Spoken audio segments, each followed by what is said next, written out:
You know that there are tools available today to know the score of your website, like Page Speeds by Google, Page Speed Insight by Google, GTM Metrics, and so forth.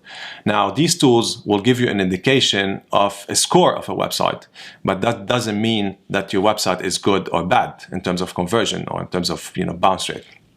Now, these tools, they give you a rating based on what they see. So they see, for example, that you have large size images, and they tell you to optimize them. But sometimes you cannot optimize these images more, because if you optimize them more, they look pixelized, for example. Or they tell you that, hey, these videos are too large, but you cannot optimize them more. Or they tell you, hey, the CSS code needs to be optimized, but you cannot optimize it more. Or now, when you're building a website, sometimes it has functionalities like sliders, for example. And when you have such functionalities, it slows down your website.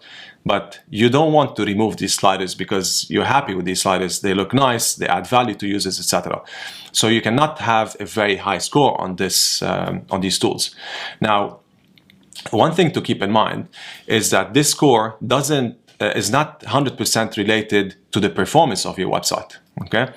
What that means is, if the score is low, your website might still load fast, and it has the right user experience, the right interface, you have the right forms on the website, you have all the phone numbers, the email addresses, etc., and your conversion is very healthy. Now, if you optimize this, whatever this tool is telling you, by, let's say, improving the images, the CSS code, etc., then this tool will give you a higher score, but then your performance, your bounce rate, and your conversion might still be the same. So do not be fooled by these tools. This tool will give you an indication of what could be optimized, but that doesn't mean that you need to do all, or you need to improve all the opportunities that these tools are telling you for you to have better results. So keep that in mind. And if you, of course, have questions around it, let me know in the comments below.